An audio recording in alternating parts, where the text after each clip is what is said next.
Another way, or another thing to think about is, how do you derail the dominant talker? Okay, we've all got dominant talkers, right? And so how do you handle the dominant talker? Do you have dominant talk? You know what I'm talking about? Yeah, everybody's like, that's why I'm here. Every class has them, and you have to learn how to deal with them. And you just the same way a wrong answer is dealt with, fine, Crystal, so is a dominant talker. And you have to realize some things about dominant talkers. One, dominant talkers want to be heard.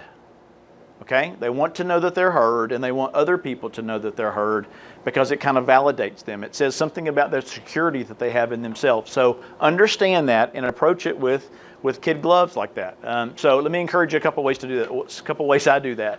Gosh, I don't want to do this in here because I've got several people in my class. They're like, oh, I know what that means. It depends on the person and how dominant they become. But I'll do several things. Physically, if you stand, you can begin to move toward the person. And when you move toward the person, you start to get into their space. And when you get in their space, they become uncomfortable.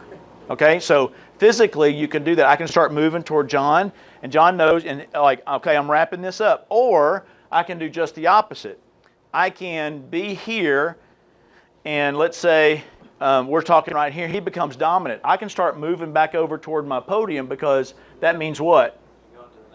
I'm ready to move to the next point, and it's an indirect way to communicate to this person, you're being a little too dominant, or I need to bring closure to your point, and I need to move on to the next conversation. Another way, if I've got a real dominant person, I usually approach them outside of class. And this is the way that I would approach them. I would say, because most dominant talkers really have a good point. I mean, they really do have some valid things to say, but they just kind of get carried away and they get consumed because they want to share so much. And that's a good thing. It's not a bad thing. It just has to be controlled, because there are 40 other people in your class that need the same opportunity to grow and to share. And so I'll say, hey, I need your help. Which does what? When I make that statement, what does it say? I validated them. I hear you. I recognize you as a contributor into our class. And so I'll say, I need your help. I can tell you're tracking right along with me. You're getting this, and it's obvious you know a whole lot about this. What I need your help is, I need to make sure the others are tracking along with me and too. So what I want you to do tonight, or for the next, I need you to just answer 2 or 3 questions, but not all of them. Okay? Because I want to give other people an opportunity to share, so I can tell where they're growing and if they're moving along. I know you are, so I need your help, if you don't mind, to help me do that. Now, that's not a confrontational. It doesn't need to be negative. You think they would be offended by a conversation like that? If done with respect, they might, well, do you not want me to say? So I've got one lady, she would bring an iPad now, because I talked to her, and she would play a game all the way through my class. And then I went to her, I said, why are you playing games? She said, you don't want me to not play a game. Because she knows she would try to talk too much. But she's listening the whole time, and then every now and then she'll go, and she'll say a great, great truth.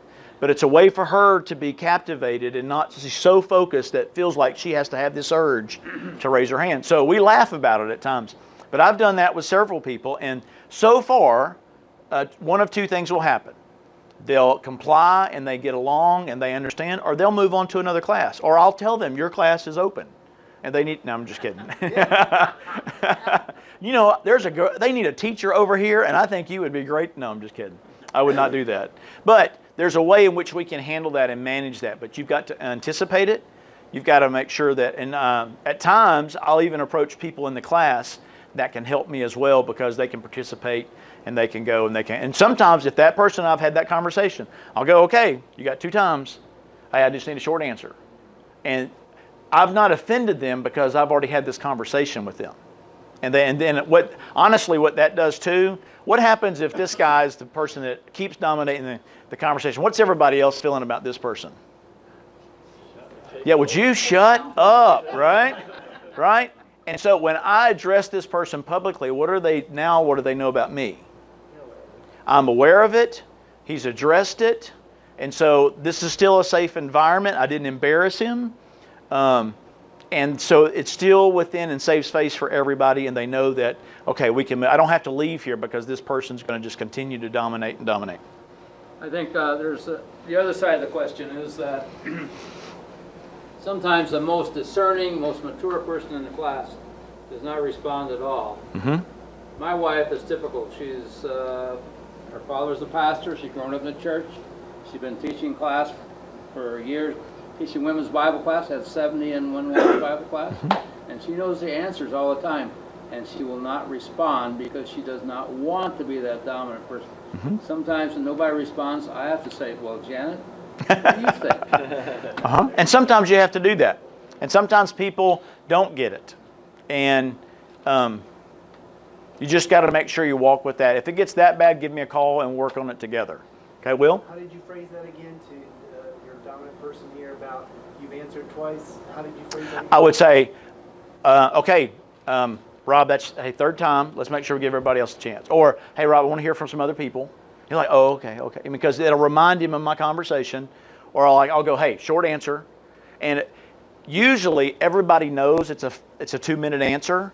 So everybody laughs at that point, including Rob. And when they laugh at that point, it doesn't embarrass him, but it does help him realize, oh, my answers are maybe a little too long. And then it's always good at the end of class to come back, hey, Rob, I want to make sure I didn't make you feel uncomfortable. But I just needed to move through the lesson a little quicker. I'd already gotten bogged down on 2 or 3 answers, and so I needed to move. All of that just is communication, and all of that. Like I said, if you do your homework before and you do your homework after, I think you can manage 95% of those cases. And there are some people that just still aren't going to get it.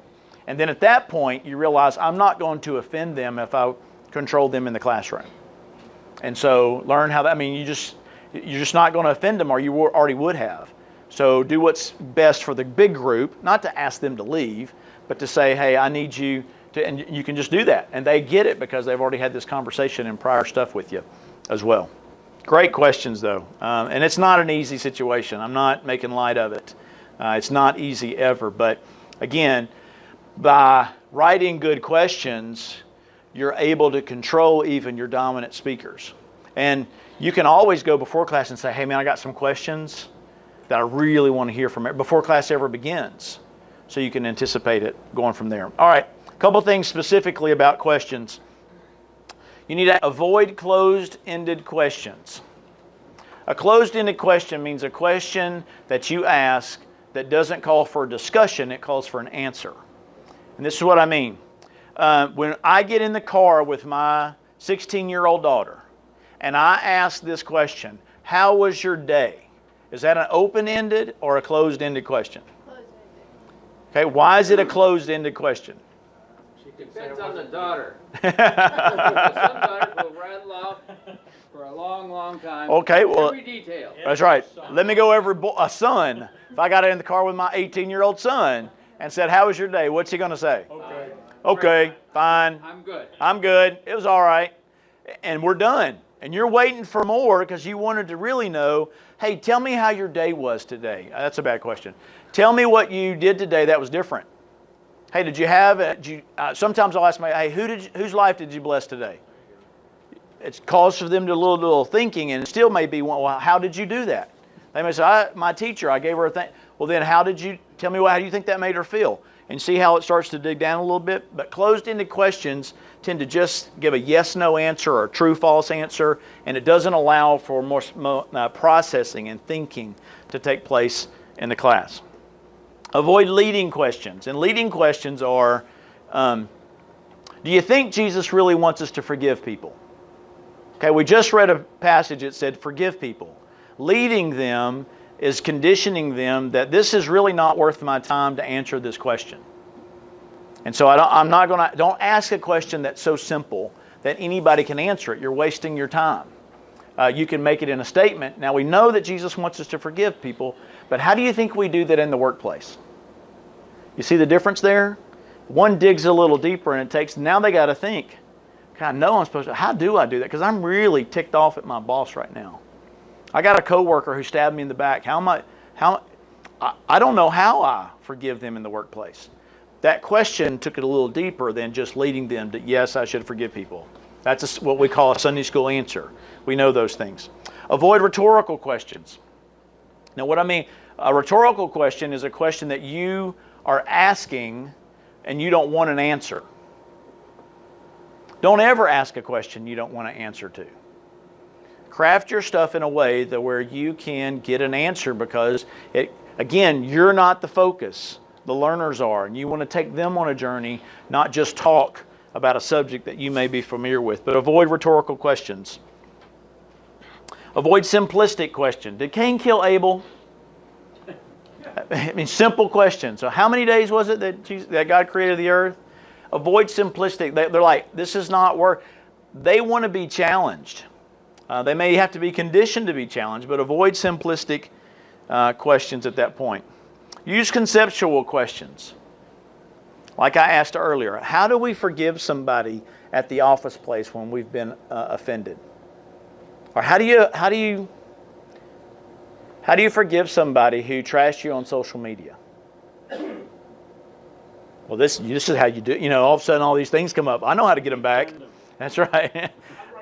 That's right. I got pictures. I'm just going to post those, right? And so, but the concept of forgiveness then becomes a little larger. You start, well, how do we forgive in that kind of context? Because I know I'm supposed to, but how do I do that? How do you show love to a neighbor who obviously doesn't care about who you are? What did Jesus mean when He said, "Be the fruit of the Spirit"? Are you supposed to be all those things all the time?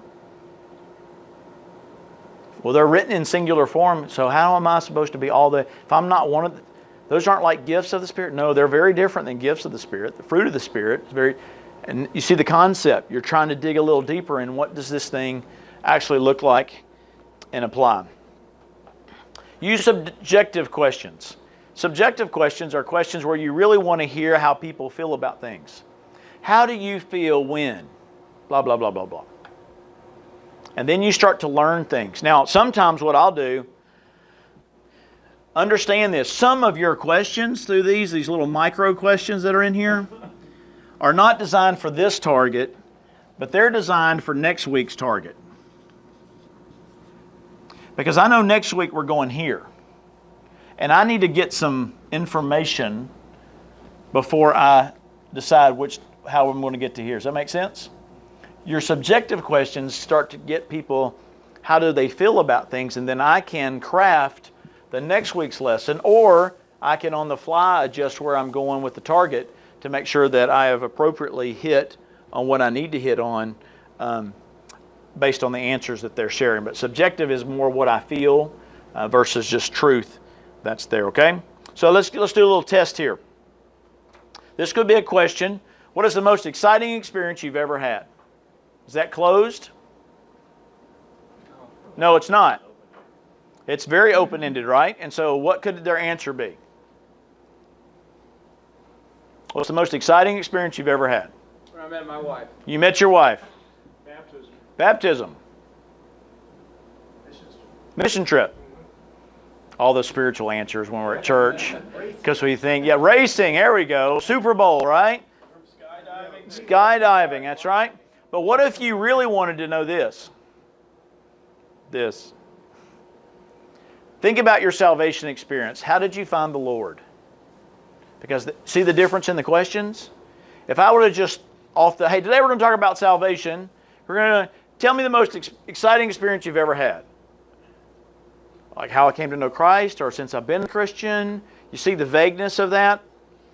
But once you get very specific in crafting a question that, think about your salvation experience. How did you find the Lord? Then I'm getting testimony from everybody. I'm hearing, well, I was down in the dumps and I was a drug addict, boom. And man, I was just going to church my whole life. I've never been a bad person. I just met God. And all of a sudden you hear, and now people are going like, I didn't know that was his story. That's my story. And all of a sudden they're starting to relate to people in the room and realize we've got a tighter bond here than I thought. Well, your questions are what's helping guide you and direct you and move you through that. So this is what I want to do. This is one of my slides I just grabbed out of one of my lessons. I've not adjusted the lessons. So this is one of my points. Jesus teaches that the Christian response to personal insult is to lay down the desire to retaliate. Okay, let's look at Matthew 5:39 and see what it says. So we would read that passage. And then I would put these three questions up and see how these questions move. Why does Jesus command his people to offer a non-retaliatory response to insults? So it's open-ended. It takes them somewhere to thinking, this is what Jesus, trying to get aware of this passage. Why would Jesus ask people to do this? Because that's what we're going to ask, right? I get insulted, somebody offends me, I want to retaliate. Why would he tell us not to? So I listen. Is Jesus asking us to be a doormat? No. Thank you, Christy. Christy's tracking with me, right? But so that puts it in everyday language. You see, sometimes I do feel like a doormat. Because I do feel like every time I just got to keep my mouth shut because I'm the goody Christian, that people are just going to walk all over me. So let's address that question. It's a reality. So, and what are they going to do? You would say that's a closed question, right? Closed-ended question. Right. But yet it generated a lot of discussion. Jack, why is the question, is Jesus asking us to be a doormat? Why is that not a leading question? Well, okay, great question, because it's not an obvious. Well, I see what you're saying. The obvious answer would be no. And then I'm, as the facilitator, I'm going to say why. What do you mean? Well, no, he's not asking us to be a doormat. Well, that's what you feel like, isn't it? Well, yeah, I kind of do feel like people walk like. And so it takes me somewhere. So great question. Great question. But for me, I've got a question already ready to back that up. Now, sometimes what I'll do is Jesus asking us to be a doormat. Why or why not? So that the question that I stated as closed-ended becomes open-ended by the way I've put it up on the wall. So great question. Great observation there. So based on this conversation, I'm taking them now, how do we love those we want to retaliate against? Because now they've said, I don't want to feel like a doormat. And Jesus never asked us to be a doormat. He said not to retaliate, and those things are very different. So how do we love those then? Because that's what we've got to ask ourselves, because the natural thing is going to be to retaliate. So I'm taking them on a journey, so when they come up with these answers, where am I getting them to? To the destination, but what are they going to walk out of? What level of learning? Huh? Application, which is what level? We had knowledge, understanding, and wisdom. And what was the definition of wisdom? Application, right? They knew the truth and they knew how to apply it. Because this gets very specific. Because now they've started to think about the people, where they're being a doormat, and how do I love those people and not retaliate. And so now when they go into the workplace, and the first time somebody offends them, there's the Holy Spirit now has ammunition to go, whoa, whoa, whoa, whoa, whoa, whoa. Remember what you learned this past week. And it takes them somewhere, okay? So, yeah, Mike? The other thing about questions like that is, you talked in the first week about how we're all different life experience, different spiritual experience. And questions like that allow the Holy Spirit to speak to each individual wherever they're at about the next step in their individual life. Yeah, it's a great point too. Let me say this.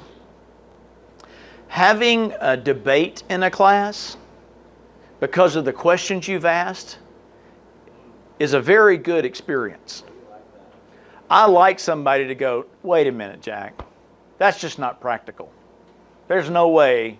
Because, man, I'm ticked. This guy did this to me, and I've been holding on this for 3 years, and then all of a sudden somebody else may say, well, I think you do need to forgive. Bible says that, however hard. And all of a sudden, now you become the moderator. But anytime people can wrestle and there's a little bit of friction, they're going to leave doing what? Thinking more about it. And then again, I give the Holy Spirit more ammunition to work on their life when they're not here. Because the reality is this, if you take the amount of teaching time that you have all year long with somebody, by the time you get the lesson after prayer requests and announcements and all these things, do you realize you have about 24 hours a year to impact somebody's life with your teaching? 24 hours a year. So that's why you need to make sure you've done as much work as you possibly can do to maximize the efforts that you're doing and what you're doing in the class and the lesson, because it'll help. All right, let's